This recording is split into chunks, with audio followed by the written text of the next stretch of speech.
freeze the moment you open your mouth in Korean and you keep telling yourself it's because your grammar isn't ready yet, then I think we should talk about that. Because most of the time, it's not your grammar, and also it's not your vocabulary. It's one tiny decision you're trying to make it in your head at the worst possible moment. You're trying to pick the right politeness level while you're also trying to build a sentence. And your brain cannot do both at the same time, so nothing comes out. I have been coaching hundreds of Korean students, and I see this same thing over and over. So today, I want to share you 3 things. 1. Why this politeness choice is eating up all your speaking power. 2. What's really happening in your brain when you freeze. And 3. The small drill that fixes it in 7 days. The third one is something nobody in Korean YouTube is talking about, so please stay with me till the end. Reason number 1. You're trying to do 2 jobs with one brain. Let me show you what I mean.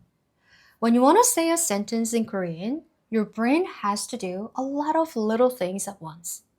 It has to find the noun, it has to find the verb, and put the particle in the right place. That's already a lot, right? But on top of that, you're also asking your brain, like, hey, wait, is this person older than me? Are we close? Should I be more casual? Or should I just stay polite?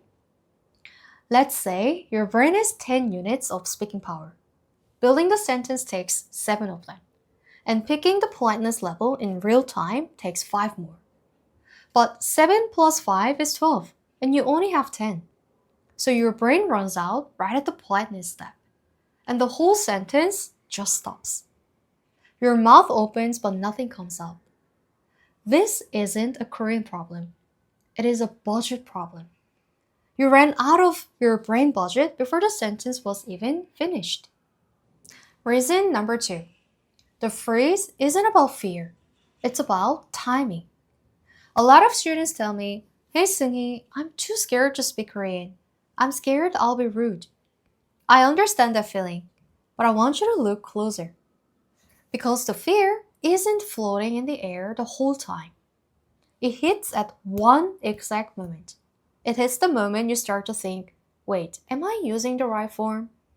Before the thought, you're fine. And after the thought, your mouth is locked. So the real problem isn't I'm scared. The real problem is that you're making this decision too late. You're making the politeness decision while the sentence is half built in your mouth. And that's the worst possible time to make any decision, right? Think about driving. If you sit in your car and you ask yourself, which gear to use, which mirror, which pedal, where am I going to, what's the speed limit, all at the same time at the green light, you will not be able to move, right? You'll just sit there and the car behind you will honk. Korean is exactly the same. If you're deciding the politeness form while you're speaking, you will not move. You sit there, mouth open and silent. Let me give you the rules I give my students. With most adults you meet for the first time, like strangers or shop staff or taxi drivers, anyone you would be polite to, your locked form is you ending, the everyday polite form. That's it. And with your teacher or your boss or somebody older in a formal setting, your locked form is the more formal polite form, 니다 or 씁니다. And with friends you've agreed to speak casually, your locked form is 반말, casual speech. 3 buckets, 3 locked forms. That's the whole map. You don't decide in the moment. You decide before the conversation starts. Now, here's the drill for the next 7 days. Day 1. Get a piece of paper and write down every Korean conversation you might have this week. The coffee order, or the taxi, or your language exchange friend, or your teacher, and write the small ones too. Day 2, next to each one, write the locked form. Coffee order, yo ending. Friend, casual speech. Teacher, the formal polite form, something like this.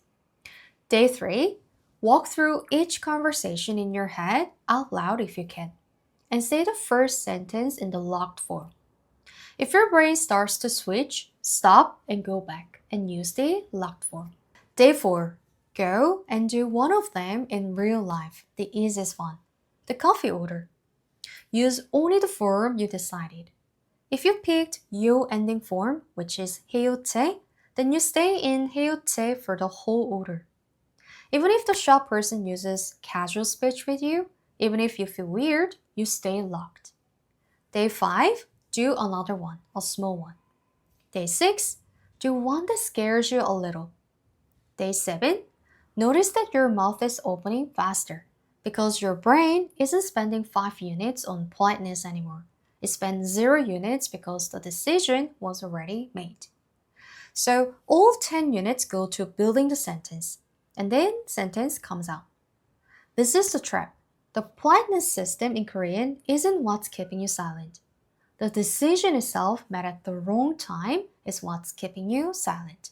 So move the decision earlier and the silence goes away. So how do you train this? This is where the loop comes in, and the loop is the whole system I teach. It has 4 parts. 1. A prompt. Something specific to say in Korean today. Not static Korean, but a real sentence, a real situation. 2. A speaking attempt out loud, even if it's broken, especially if it's broken. 3. Feedback from a real Korean speaker who hears what you said, corrects what was off, and shows you the right version. 4. Repetition. The same prompt the next day with a correction in your mouth this time. Prompt, speak, feedback, and repeat. That's the whole system. Everything else is just collecting. And the politeness drill I just gave you fits right inside the loop. The prompt is order your coffee using yo ending form only.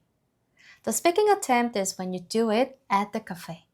The feedback comes from a Korean speaker who hears your recording. And the repetition is the same prompt tomorrow, a different cafe, the same locked form.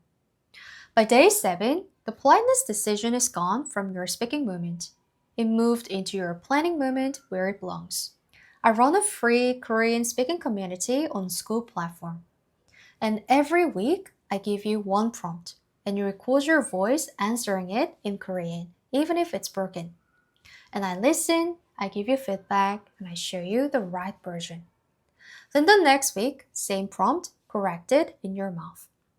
This is the loop running every week. The link is in the description. I will see you inside.